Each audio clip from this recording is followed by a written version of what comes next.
নমস্কার বন্ধুরা, কেমন আছো? আশা করি তোমরা সবাই খুব ভালো আছো। আমিও খুব ভালো আছি। চলে এলাম তোমাদের সামনে নতুন একটি ভিডিও নিয়ে। দেখতেই পাচ্ছ সবাই মিলে রেডি হয়ে চলে যাচ্ছি ঠাকুর দেখতে। পুজো তো শুরু হয়ে গেছে, তো ঠাকুর তো দেখতেই হবে। তারপর তো আছে নিজেদের বাড়ির পুজো। তার আগে তোমাদের দেখিয়ে দিই আমাদের পাড়ার এই সুন্দর লাইটিংটা কি সুন্দর হয়েছে বলো। ছোটোবেলায় যখন এইসব লাইটিংগুলো দিত তখন পড়ার দিকে তো মন আর থাকতোই না। তবু সেই ষষ্ঠী অবধি টিউশনগুলো থাকতো, যেন কান্না পেয়ে যেত। যাই হোক, চলো সবাই কেমন সেজেছে এক ঝলক না হোক দেখিয়ে দিই। মা, বোন, এরপর হচ্ছে এই যে চৌধুরী মশাই, তারপর তো সবাইকে দেখাবো। বাবা আছি, আমি আছি। চলো আমরা এখন বেরোই। তখন 10টা বেজে গেছে। তাহলে 10টা যখন বেজে গেছে তাহলে আগে পেট পুজোটা করে নিতে হবে, তারপর না হোক পুজোর মণ্ডপগুলো ঘুরে ঘুরে দেখা যাবে। চলো সেই জন্য চলে গেছিলাম আমি আমার ফেভারিট রেস্টুরেন্ট মানে আমাদের বাড়ির থেকে 4-5টা বাড়ি পরই যেহেতু এই রেস্টুরেন্টটা থাকে, তাই আমার এখানে বেশ ভালোই লাগে আসতে। তাই আগে ভালো করে পেটটাকে ঠান্ডা করে তারপর দেখতে যাবো পুজো প্যান্ডেলগুলো। চলো কী কী খেলাম, কখন গেলাম সবটাই তোমাদের সাথে শেয়ার করবো। আমি অনুরোধ করব যে প্লিজ ভিডিওটা টেনে না দেখে পুরোটা দেখার চেষ্টা করো। আর সবাইকে তো দেখলে বন্ধুরা আমাকে কেমন লাগছে অবশ্যই জানিও কিন্তু কমেন্ট বক্সে। এই ইয়েলো কালারের এই কুর্তিটা আমি পরে গেছিলাম। আমাকে খুব সিম্পলি সেজেছিলাম, যদিও সাজিনি। যখন আমি ভিডিও করছিলাম আমার বোন বলছিল এই আমার দিকে তাকা, আমার দিকে দেখা। ওই জায়গা ওকেও দেখিয়ে দিলাম আর একটু মজা করছিলাম। যাই হোক, খাবার মানে রেস্টুরেন্টে তো অর্ডার দেওয়ার 1 ঘন্টা পর খাবার দেয়। যাই হোক ভালোই করে, কারণ গরম গরম খাবারটা সার্ভ হয়। আমরা নিয়েছিলাম হচ্ছে মশালা কুলচা আর বাটার নান, আর তার সাথে নিয়েছিলাম পনিরের ঝাল ফ্রেজি বলে একটা আইটেম, আর চিলি চিকেন। বিশ্বাস করো পনিরের আইটেমটা এত সুন্দর খেতে লেগেছিলো কি বলবো। চিকেনের থেকে অনেক গুণে আমার ভালো লেগেছিলো পনিরের আইটেমটা। তবু চিকেনটাও বেশ ভালো করেছিল, কারণ এখানে সমস্ত রান্নায় খুব সুন্দর হয়, মানে খুব ভালো কোয়ালিটি এবং কোয়ান্টিটি দুটোই দেয়। চলো খাওয়া দাওয়া তো কমপ্লিট, এবার ঠাকুর দেখার পালা। প্রথমেই চলে গেছিলাম আমাদের একদম বাড়ির কাছে একটা পুজো মণ্ডপে, কেশবগঞ্জ চটি যেটাকে বলা হয়। দারুণ করে প্রত্যেক বছরের থিমটা। এই বছরের থিমটা যেন মন ছুঁয়ে গেল, আমিও অনেক শিক্ষা দিয়ে দিল। তার আগে মায়ের এই অপূর্ব মূর্তিখানি দেখো এবং মাকে দর্শন করে কি সুন্দর লাগছে না মায়ের এই মূর্তিটি। চলো এই বছরের থিম করেছিল বৃদ্ধাশ্রম। যে মা বাবা বয়স হয়ে গেলে সেটা আমাদের কাছে বোঝা নয়, সেটা দায়িত্ব, কর্তব্য এবং ভালোবাসার জিনিস, সেটাকে ফেলে দেওয়ার জন্য নয়। আমরা অতি আধুনিক হতে গিয়ে মা বাবাকে বৃদ্ধাশ্রমে দিয়ে আসি। সেটা নিয়ে অসংখ্য সুন্দর কথা হচ্ছিল। আমাদেরকে যেন এক ঝলক নিজেদের বিবেকবোধ জাগিয়ে দিল এই পুজো মণ্ডপ। আমার তো ভীষণ ভালো লেগেছে। তোমাদের কেমন লেগেছে অবশ্যই জানিও। আর ছোট্ট ফ্ল্যাটগুলো দেখাচ্ছিলো এখানে, যে নিউক্লিয়ার ফ্যামিলি, বাবা মা সন্তান আর বৃদ্ধ বাবা মাকে বৃদ্ধাশ্রমে দিয়ে আসে। কেউ বিদেশে যাওয়ার জন্য বৃদ্ধাশ্রমে দিয়ে আসে, কারোর ফ্ল্যাটে 2 BHK 3 BHKর জন্য বৃদ্ধাশ্রমে দিয়ে আসে। কিন্তু এগুলো তো উচিত না। যে বাবা মা ছোটো থেকে আমাদের মানুষ করলেও কোলে পিঠে করে, তাদেরকে দেখা আমাদের দায়িত্ব এবং কর্তব্যের মধ্যেই পড়ে। এত সুন্দরভাবে এখানে ফুটিয়ে তুলেছে সেই জিনিসগুলো, আমার তো ভীষণ ভালো লেগেছে। চলো এটা হয়ে গেল, এরপর চলে গেলাম আরেকটি পুজো মণ্ডপে। এখানেও খুব সুন্দরভাবে একটা জিনিস দেখিয়েছে বুদ্ধর মূর্তি দিয়ে, দারুণ একটি মন্দিরের থিম করেছিল। আমার তো ভীষণ ভালো লেগেছে। ভেতরটা দেখো আরও সুন্দর। আর মায়ের মূর্তি, এখানেও মায়ের মূর্তি দেখে চোখ জুড়িয়ে যাবে। ছোট্ট বাঁশের কঞ্চিগুলো দিয়ে একটা সুন্দর একটা জিনিস তৈরি করার চেষ্টা করেছে। এই থিমটা খুব সুন্দর লেগেছে। এরপর আমরা চলে গেলাম আলমগঞ্জ বারোয়ারি দুর্গা কমিটি যে ক্লাবটা, সেই ক্লাবের এখানে প্রত্যেক বছরই দারুণ একটা পুজো মণ্ডপ আমাদের উপহার দেওয়া হয়। আমি ভাবছি এত সুন্দর করেছে, এত মানে পরিশ্রমী, এত বৃষ্টি হয়েছে তার মধ্যেও এত সুন্দর কি করে উপহার দিতে পারে। সারা রাত জেগে কত মানুষ কত পরিশ্রম এখানে দিয়েছে যাতে আমরা একটা সুন্দর পুজো মণ্ডপ উপহার পেতে পারি। এটা বানিয়েছিল শীষ মহল। আমার তো দারুণ লেগেছে। তোমাদের কেমন লাগছে অবশ্যই জানিও। দেখো তোমরাও চোখ ফেরাতে পারবে না, এত সুন্দর হয়েছে। আমার তো মন প্রাণ জুড়িয়ে গেল। আর এখানে মায়ের মূর্তি সত্যি দারুণ। চারিদিকে ছবি তোলার কত ধরনের জায়গা দেখতে পাচ্ছ তো। অবশ্যই জানিও তোমাদের কোন পুজো মণ্ডপটি ভালো লেগেছে কমেন্ট বক্সে, কিন্তু আমি তোমাদের উত্তরে অপেক্ষায় থাকলাম। দেখো কি অপূর্ব হয়েছিল এই প্যান্ডেলটি। সত্যি চারিদিকে আলো ঝলমল করছে। চলো এরপর দেখা যায় পরের প্যান্ডেলটি। এই প্যান্ডেলটি দেখো ঝুড়ি, তারপর কি বলে ওটাকে, কুলো, তালাই নাকি চাটাই কি একটা বলে না, ওইগুলো দিয়ে তৈরি হয়েছিল। অসাধারণ। আর আরেকটি অসাধারণ পুজো মণ্ডপ দেখে নাও, কি সুন্দর। তোমাদের বললাম না, এগুলো তৈরি হয়েছে ঝুড়ি, কুলো, তারপর হচ্ছে ওই যে সমস্ত ধরনের বেতের জিনিস। এতে অসাধারণ লেগেছে আমার এই পুজো মণ্ডপটি। আর চারিদিকে ঝোলানো রয়েছে শাঁখার পলা দিয়ে, লাল সুতো দিয়ে। অসাধারণ মানে অসাধারণ, মানে গ্রামের একটি প্রতিচ্ছবি তুলে ধরেছে এই পুজো মণ্ডপটিতে। আর এদিকে মায়ের মূর্তিটি দেখাই তোমাদের, অসাধারণ লাগছে, কি অপূর্ব। দেখো বেতের সমস্ত জিনিস দিয়ে মায়ের এই পুজো মণ্ডপটি তৈরি হয়েছে, মন যেন একদম ভালো হয়ে গেল। আর মায়ের মাথার মুটুকগুলো, প্রতিটা পুজো মণ্ডপে মায়ের মূর্তির জন্য আলাদা করে প্রাইজ ডিস্ট্রিবিউশন হয়, মানে কে কোন মূর্তিটি ফার্স্ট হবে, কোন মূর্তি সাজানোটি ফার্স্ট হবে। সত্যি করে এখানে চলে একটা ভীষণ প্রতিযোগিতা। তোমাদের ওখানেও নিশ্চয়ই হয়। চলো মায়ের মূর্তিটি আর একবার দেখিয়ে দিই, তারপর চলে যাব আরেকটি পরের পুজো মণ্ডপে। চলে এলাম আরেকটি পুজো মণ্ডপে। কেমন লাগছে বলে দাও। তখন রাত একদম মধ্যরাত পেরিয়ে গেছে। কত বড় পুজো মণ্ডপটি হয়েছে, একবার শুধু দেখো তোমরা, মন প্রাণ জড়িয়ে যাবে। আর সামনেই রয়েছে ভোলে বাবার মূর্তি, কারণ যেখানে মা গৌরী মা থাকে সেখানে তো মা বাবা ভোলে বাবা থাকেই, তবেই তো জয় হরগৌরী বলতে হয়, তাই না? চলো আমরা চলে যাই এই পুজো মণ্ডপটিতে দেখতে। অসাধারণ হয়েছে, কতদিন ধরে মানুষ কত পরিশ্রম করে এই পুজো মণ্ডপটি তৈরি করেছে বলো তো। সত্যি করে বলছি, মন একদম যেন জুড়িয়ে যাচ্ছে। আর এখানে বাবার উপর যে ফোয়ারা জলটা, আহা দারুণ দারুণ। এদিকে চারিদিকে বাড়িগুলোতে দেখো, ফ্ল্যাটে অবশ্যই এগুলো, তাদেরকে মজা বলো। যা পাশে এত সুন্দর একটি পুজো মণ্ডপ উপহার আছে, যখন ইচ্ছা তখনই দেখতে পাবে। আমার মতো তোমাদের কার কার হয় বলো তো, ফুল এনার্জি নিয়ে ঠাকুর দেখতে বেরোলাম, ঘুরতে বেরোলাম, কিন্তু তারপর আস্তে আস্তে এনার্জিটা একদম কমে যায়। দেখতেই পাচ্ছ আমি, বোন, বাবা, মা সবাই মিলে এগিয়ে যাচ্ছি। বুঝতে পারছো নিশ্চয়ই যে ক্যামেরাটা কে করেছে করেছে ওই যে লম্বা পড়ে মানুষটি। হ্যাঁ, আমি তো আর পুরোটা ভালোভাবে তুলতে পারবো না, কিন্তু ওকেই বললাম একটু সুন্দরভাবে ক্যামেরাটা করে দিতে। যাক, আমার কপালটা ভালো যে আমার ক্যামেরাটা ধরে দিয়েছে। এমনিতে তো ধরতে চায় না, ক্যামেরার সামনেও আসতে চায় না। চলো না বকে এবার যাই, তোমাদেরকে পুজো মণ্ডপটা একটু ভালোভাবে দেখায়। কি অপরূপ করেছে দেখো। এটা হচ্ছে বর্ধমানের সর্বমিলন সংঘ। আর এখানে মায়ের মূর্তিটি দেখো, কি দারুণ না, মন ছুঁয়ে যাচ্ছে। নারকেলের সেই শাঁসগুলো বার করে যে কি বলে না, মালাই চাকি দিয়ে তৈরি করেছে এই পুজো মণ্ডপটি।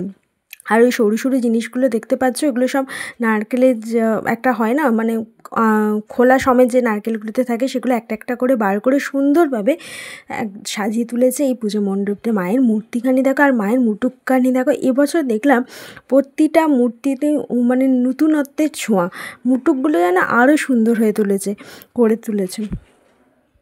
তোমাদের কোনটা কার বেশি ভালো লাগছে অবশ্যই তোমরা কমেন্ট বক্সে জানিও। কিন্তু এরপর যেটাতে গেলাম সেটা আমার সত্যি মন ছুঁয়ে গেল, আমার দারুণ লেগেছে।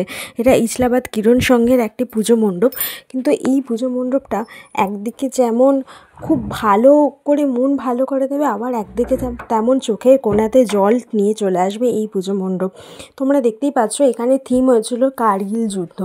আসলে আমি যখন ছোটো ছিলাম তখন হয়েছিল কার্গিল যুদ্ধ। আর কার্গিল যুদ্ধে আমার এক রিলেটিভ মারা গেছিলেন, মানে সম্পর্কে আমার মেসোমশাই হয়, তিনি মারা গেছিলেন। তখন মাসিমণির ওই 1.5 বছর কি 2 বছর বিয়ে হয়েছে। মানে সেই অবস্থায় হয়তো বুঝতে পারিনি, কিন্তু এখন বুঝতে পারি যে সেই অবস্থায় একটা মানুষের উপর দিয়ে কী গেছে। যাই হোক, এখানে প্রতিটি সৈনিক যারা আমাদের বাঁচানোর জন্য দেশের জন্য প্রাণ দিয়েছেন, তাদের সমস্ত বয়স, ঠিকানা এবং নাম, কবে জন্মেছেন, কবে মারা গেছেন, সমস্ত কিছু এখানে ভালোভাবে দেখানো হয়েছে। কি অপরূপ লাগছিল বিশ্বাস করো। মানে যাই হোক, এক ঝলকে সেই দিনটা আবার মনে করিয়ে দিল। কত মায়ের কোল খালি করে কত সন্তানেরা, বীর সন্তানেরা চলে গেছে। আর এখানে থিমটা এত সুন্দর হয়েছিল, আমার সত্যি বলতে এখানে খুব ভালো লেগেছে, ভীষণই ভালো লেগেছে। এই যে দেখতে পাচ্ছ এখানে দেখানো হবে যে কার্গিল যুদ্ধেতে কী হয়েছিল, কীভাবে মারা গেছিলো, সমস্ত কিছু। আমার তো এক নিমেষে যেন চোখের কোণাতে জল চলে এলো। মানে কি বলবো, তখন যখন এটা দেখানো হচ্ছিল না, তখন পিন অফ সাইলেন্ট, মানে কেউ একটাও কথা না, শুধু মন দিয়ে দেখছিল। আর প্রতিটা মানুষের চোখের কোণাতে ধরা পড়েছে একটুখানি চোখের জল। চলো তোমাদেরকেও দেখানো যাক কার্গিল যুদ্ধের এক ঝলক। আমার তো ভীষণ ভালো লেগেছে এই পুজো মণ্ডপের এই থিমটি। মানে কোথাও যেন একটা দেশাত্মবোধক আমাদেরকে আবার ফুটিয়ে তোলা হয়েছে যে আমাদের জন্য, আমাদেরকে ভালোভাবে রাখার জন্য, আমাদেরকে যাতে গায়ে কোনো আঁচড় না লাগে তাদের জন্য, মানে সেটার জন্য কত বীর সন্তান আমাদের কাছ থেকে হারিয়ে গেছে।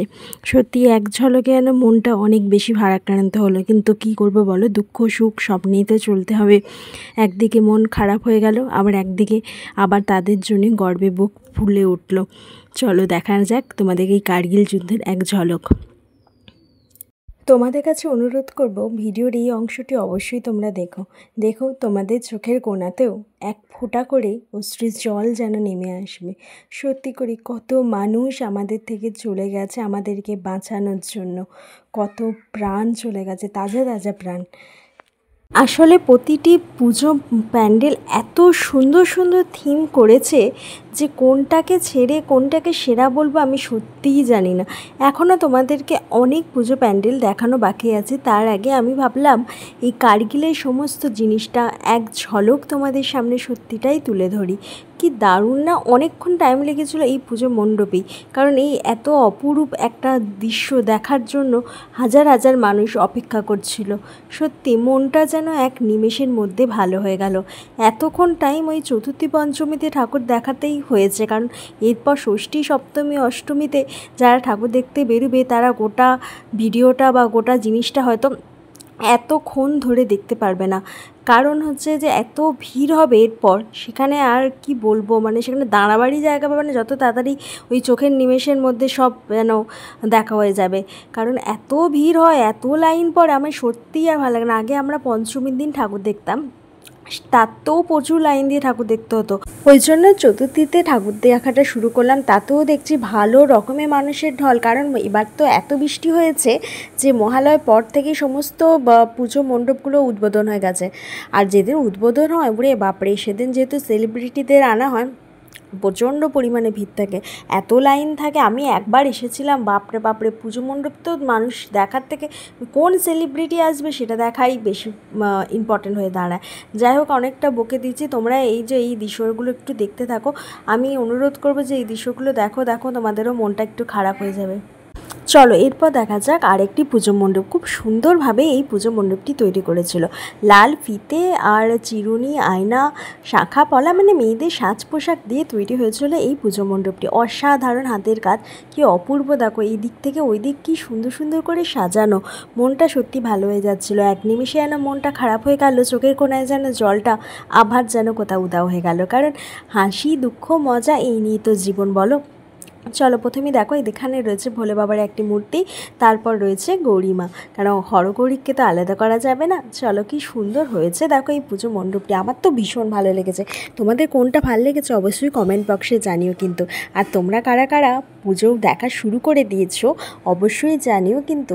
তোমরা কারা কারা কোথায় কোথায় ঠাকুর দেখছো সেটাও জানিও। আর এইদিকে দেখো পদ্মশ্রী সংঘ বলে বর্ধমানে খুব পপুলার একটি প্যান্ডেল হয়, মানে ক্লাব বলতে পারো। অসাধারণ, কি বলবো, এক কথায় অপূর্ব। কত বড় হয়েছে দেখো, মানে কত দিন ধরে কত মানুষ কত পরিশ্রম করে, কত ট্যালেন্ট এখানে লুকিয়ে আছে, কত ভেবে চিন্তে একটা করে থিম তৈরি করা হয়। প্রতিটি থিমের একটা অর্থ আছে, প্রতিটি কোনো থিমে কোনো মন্দির, যেখানে কোনো জায়গার মন্দির, কোনো ইতিহাস, কোনো কাহিনীকে নিয়ে তৈরি হয়। কিন্তু এটা সত্যি দারুণ দারুণ ব্যাপার লাগে। এই পুজোর এই 4 দিন কত কিছু জানা যায়, কত কিছু শেখা যায়, কত মানুষকে দেখা যায়, বেশ ভালো লাগে কিন্তু। যাই হোক চলো এরপর দেখা যাক পরের যে ইয়েগুলো বা প্যান্ডেলগুলো। আমি না এই প্যান্ডেলটা ঢোকার সময় এত পায়ে লাগছিলো, আমি বসে পড়েছিলাম সামনে, নিয়ে তারপর দেখলাম না, তোমাদেরকে তো ভেতরটা দেখতে হবে আর আমাকেও ভেতরটা দেখতে হবে। চলো দেখা যাক ভেতরটা দেখতে পাচ্ছ কি সুন্দর। আর আমরা যখন পৌঁছাই তখন খুব জোর 2টো বাজছে রাত, তখন ভিড় দেখো মানুষের। আমি চতুর্থীর দিনের কথা বলছি, কারণ আমরা চতুর্থী দিন রাত্রেবেলাতেই সমস্ত ঠাকুর দেখে নিয়েছি, তারপর বাড়ির পুজো যেহেতু সেজন্য আর বেরোতে পারবো না, সেজন্য আমরা ওই চতুর্থী পঞ্চমী করি, সমস্ত ঠাকুর মণ্ডপগুলো দেখে নেওয়ার চেষ্টা করি। কারণ পুজো মানেই তো প্রচুর আনন্দ, আর আনন্দ মানে তো ঠাকুর দেখার তো আছেই। ঠাকুরও দেখা যায়, নিজের বাড়ি পুজোতেও থাকা যায়, সব কিছু করা যায়। কারণ এই পুজো তো মাত্র 4টে দিন, এই 4টে দিনের জন্য আমরা 365 দিন অপেক্ষা করি। ভাবতে পারছো মা কবে আসবে আর আমাদেরকে কবে এত আনন্দ উপহার দেবে। যাই হোক, এই পুজো মণ্ডপটিটা প্রথমের দিকে দেখো কি সুন্দর সুন্দর ছোটো ছোটো ছাতাগুলো, আমার একটা খুব নিতে ইচ্ছে যাচ্ছিলো, কি সুন্দর রাজস্থানি স্টাইলের ছাতাগুলো। আর এখানে সবুজ সঙ্গে করেছিল একটা সাউথের কোনো একটা মন্দির, আমার মনে হলো সাউথের কোনো একটা মন্দিরই এখানে করেছিল, কারণ আমি যখন সাউথে গিয়েছিলাম তখন ঠিক মন্দিরগুলো ঠিক এরকমই দেখতে ছিল, আমার তো ভীষণ ভালো লাগছিলো। চলো এই দেখো আবার আমার ক্যামেরার দায়িত্ব দিয়ে দিয়েছি বরকে, কারণ এরপর তো ওই তুলুক, আমি আর এনার্জি পাচ্ছিলাম না, কিন্তু দেখতে তো হবেই, মানে এনার্জি নেই কিন্তু একটা খিদে আছে, না না সব ঠাকুর দেখবো, যত রাত হোক সব ঠাকুর দেখবো, এরকম একটা ব্যাপার। প্রথমেই একটা বিষ্ণু আর মা লক্ষ্মীর একটা দারুণ একটা জিনিস দেখলাম, মূর্তি দেখলাম, অসাধারণ অসাধারণ অসাধারণ। সত্যি রাধা মাধবের এই মূর্তিটি দেখে মন জুড়িয়ে গেল। আর এদিকে কোলের কাছে রয়েছে ভোলে বাবা, মানে এক কথায় অসাধারণ অসাধারণ আর অসাধারণ। তোমাদের কেমন লাগছে এই পুজো মণ্ডপগুলো অবশ্যই কমেন্ট বক্সে জানিও কিন্তু। আর এদিকে মায়ের এই মূর্তিটি দেখো, প্রতিটি মূর্তি নতুন নতুন ধরনের, প্রতিটি মায়ের সাজ নতুন ধরনের, কাকে ছেড়ে কাকে সেরা বলবে এটাই একটু কনফিউজড হয়ে যাবে যারা বিচার করতে আসবেন। চলো আবার একটি নতুন পুজো মণ্ডপের সাথে তোমাদের পরিচয় করে দিই। এটা কি অপূর্ব হয়েছিল দেখো, শুধু দারুণ দারুণ দারুণ।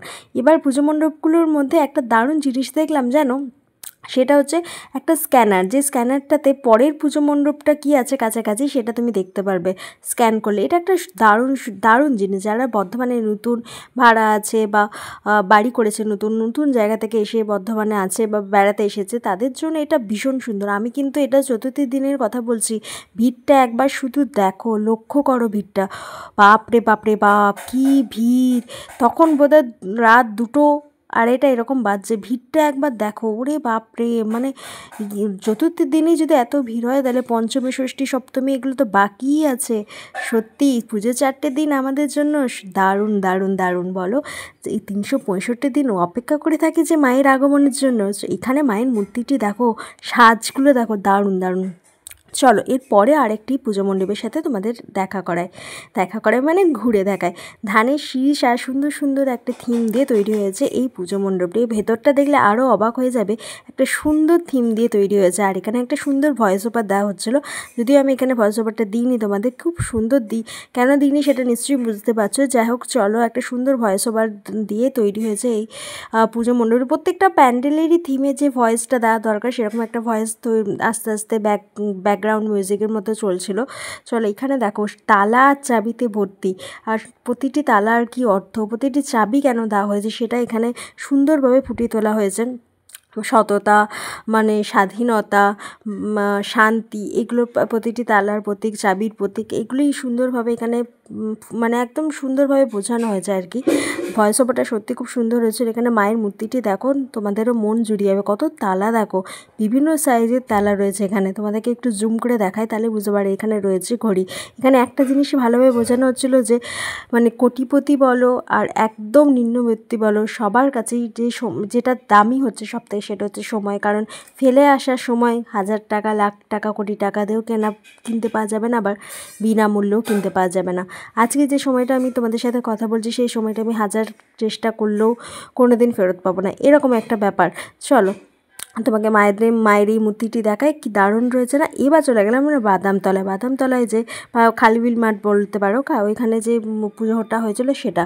এখানে প্রথমেই দেখানো হচ্ছে যে 75 বছর পূর্তি অনুষ্ঠানে দারুণ সুন্দর লাইটিং, এখানে দারুণ সেলফি তোলা যাবে, রিল করা যাবে, সমস্ত কিছু করা যাবে। কিন্তু আমার রাত এত বেড়েছিল, আমার আর এনার্জিই পাচ্ছিল না। আমার তো মনে হচ্ছিলো যেন এবার বাইরে থেকেই দেখিনি, কিন্তু না, দেখলাম ভেতরে যাই, সুন্দরভাবে একটু তুলি, কি সুন্দর তৈরি হয়েছে দেখো এই পুজো মণ্ডপটি, আমার তো দারুণ লাগছিলো। আর সব থেকে সুন্দর লাগছিলো ওই লাইটিংয়ের কাজটা। আর একবার এক ঝলক তোমাদেরকে বেরোনোর সময় লাইটিংটা দেখিয়ে দিলাম। চলো এরপর চলে যাবো আমরা আরেকটি পুজো মণ্ডপে। চলে এলাম বাজারপুর ট্রাফিক কলোনি। এই দিকে দেখতে পাচ্ছ, এই ফ্লাইওভারের নিচে, চারিদিকে ফ্লাইওভারের নিচে তৈরি হয় ট্রাফিক কলোনির এই পুজো মণ্ডপটি। এটার আরেকটা আমার দারুণ লাগে, সেটা হচ্ছে মসজিদের অপোজিট দিকে হয় দুর্গা পুজোর প্যান্ডেলটি। দারুণ ব্যাপার, মানে আমরা যে ভারতবর্ষে বাস করি সেখানে সমস্ত জাতির বা উল্লাস, কোনো ভেদাভেদ নেই, যে কোনো ধর্মের মানুষ যে কোনো অনুষ্ঠানে আসতে পারে, এটাই যেন এক ঝলক এখানে ফুটিয়ে তোলা হয়েছে। মানে প্রত্যেক বছরই সেটা হয়। আমার তো দারুণ লাগে। আর আমার অবস্থাটা একবার দেখো, কত সাজগুজ করে চুল খুলে স্টাইল করতে করতে ঠাকুর দেখতে বেরোলাম। তারপর এখন দেখো চুল একদম টিকির ওপর মাথায় তুলে, এত গরম পড়ছিল মনে হচ্ছিলো গিয়ে বিছানাটা পেলেই শুয়ে পড়বো, কিন্তু দেখার এনার্জি তো আছেই, দেখতেই হবে, এটাই লাস্ট। তারপর আর একটা আছে কিনা মনে পড়ছে না। চলো, এই ভেতরটা দেখো অনেক বড়, অনেক বড়। আর আমার সামনে একটা বাচ্চা তার বাবার কাঁধে চেপে যাচ্ছে, এটা দেখে কি সুন্দর লাগছে দেখো। আমরা যখন ছোটো থাকি তখন ভুলেই যায় বাবা মা কত কষ্ট করে আমাদেরকে মানুষ করেছে, কিন্তু সেই বাচ্চারাই বড় হয়ে নিজের স্বাধীনভাবে বাঁচতে শিখে সব কিছু ভুলে যায় এক নিমেষের মধ্যে। আজ আমরা বাবার কাঁধে চাপছি, আর একদিন বয়স হয়ে গেলে কালের গতিতে বাবারা সন্তানদের কাঁধে চেপে চলে যায়। যাই হোক, চলো, মন খারাপের কথা আর বলে লাভ নেই। অনেকটা মানে বড়, এত বড় হয়েছিল যে ভিডিও করতে করতে করতে ঢুকেছি। আর আমি এই সময় ফোনটা দিয়ে দিয়েছিলাম হাজব্যান্ডকে, ও লম্বা মানুষও ভিডিও করতে বেশ ভালোই পারবে। চলো দেখা যাক এবার ভেতরটা কি সুন্দর রয়েছে। দেখো, কাশী বিশ্বনাথের এখানে একটা মন্দির থিম করেছিল অপূর্ব। এখানে প্রত্যেক বছর সেরা হয়, প্রত্যেক বছর ফার্স্ট হয়। এখানে বেনারস থেকে পণ্ডিতদের নিয়ে আসা হয়েছে এবং দাঁই হাত থেকে গঙ্গা জল নিয়ে এসে সেখানে গঙ্গা আরতির একটা ব্যবস্থা করা যায়। সেটা সন্ধ্যেবেলা আমি তোমাদেরকে দেখাতে পারলাম না, আমি নিজেও দেখতে পারিনি, কারণ সেটা একদম সন্ধ্যেবেলা। আর আমি তো গেছি একদম রাত বেরিয়ে বোধহয় ভোর হওয়ার সম্মুখে, তো সেখানে তো দেখতে পারিনি। চলো দেখা যাক এবার। গাঁদা ফুলের এই মালাগুলো কি সুন্দর করে রয়েছে না? আমার মনে হয় প্রতিদিন এরা চেঞ্জ করে। কিছু কিছু জায়গায় অরিজিনাল, কিছু কিছু জায়গায় ডুপ্লিকেট রয়েছে, কিন্তু অরিজিনালগুলো মনে হয় প্রত্যেক দিন চেঞ্জ করা হবে। যাই হোক, চলো, কেমন ভিড়টা দেখো, তখন 2:30 বাজছে, ভিড়টা একবার দেখো। যাই হোক, সবাই ভালো থেকো, সুস্থ থেকো। আমারও পুজো দেখা কমপ্লিট। তোমরা মায়ের মূর্তিটা দেখে নাও, তাহলেই বুঝতে পারবে কোনটা ভালো হয়েছে, কোনটা মানে কোনটা সবথেকে সেরা হয়েছে। অবশ্যই তোমরা কমেন্ট বক্সে জানিও। মায়ের এখানে অন্নপূর্ণার একটি মূর্তি করা যায়, কারণ এটা কাশী বিশ্বনাথের যে থিমটা করা যায় সেখানে অন্নপূর্ণা ভোলে বাবারই মূর্তি করা, মানে মূর্তি আছে, তো সেই মন্দিরটি যেন তুলে ধরা হয়েছে। সব কিছু মিলিয়ে দারুণ কাটলো সেই দিন সন্ধেবেলাটা। তোমাদের কেমন লাগলো ভিডিওটা অবশ্যই জানিও, আর আমার একটু সাবস্ক্রাইব করে পাশে থেকো। পুজোয় সবাই ভালো থাকুক, সবার ভালো কাটুক, এটাই চাই। চলো, পরে ভিডিওতে আবার দেখা হবে।